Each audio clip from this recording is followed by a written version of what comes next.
Hello दोस्तों, स्वागत है आप सभी का। आप में से अधिकतर लोगों ने रेलवे ट्रैक आपने इस अंदाज से देखा होगा, इस तरह से देखा होगा।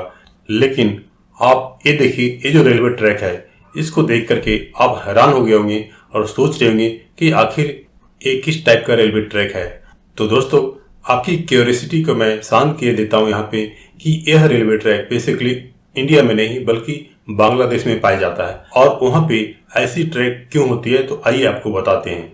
हो सकता है आप में से अधिकतर लोग यह जानते हों कि रेलवे ट्रैक एक ब्रॉड गेज और दूसरा नैरो गेज, दोनों के अंतर यह होता है कि नैरो गेज के अंदर जो दो पटरियों के बीच की जो गैप है काफी कम होता है, और जो ब्रॉड गेज रेलवे ट्रैक होते हैं उनकी पटरियों के बीच जो गैप है ज्यादा होता है। लेकिन इंडिया में आपको अधिकतर अब ब्रॉड गेज मिलेगा, जिसको आप स्टैंडर्ड गेज भी कह सकते हैं।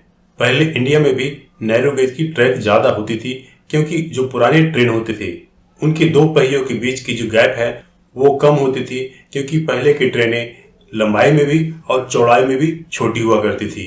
और उसी के हिसाब से जो पुरानी पटरियां बनी होती थी, जिनको हम आज नैरो गेज बोलते हैं। लेकिन समय के साथ और समय की डिमांड के अनुसार ट्रेनों की लंबाई भी बढ़ती गई और उनकी जो चौड़ाई है उसमें भी बढ़ोतरी हुई, और उसी के अनुरूप जो ट्रेन के डब्बे हैं उनके जो पहिए हैं उनके बीच भी गैप बढ़ गया। और इन ट्रेन को चलाने के लिए एक स्पेशल रेलवे ट्रैक की जरूरत होती थी।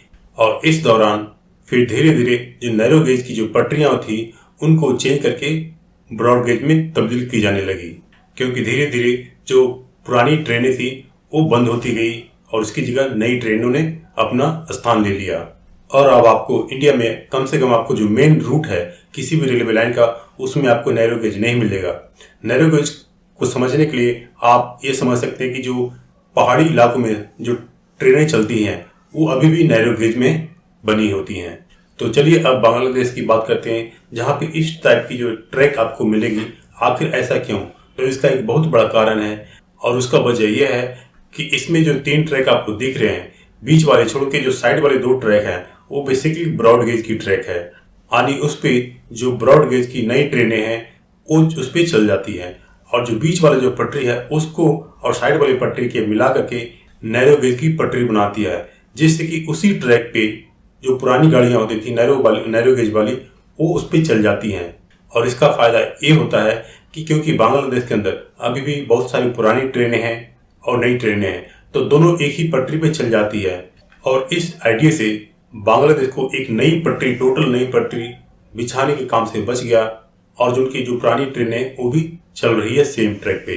तो आई होप दोस्तों ये नॉलेज आपको काफी अच्छी लगी होगी। मिलते हैं एक नए वीडियो के साथ। Till then, thank you.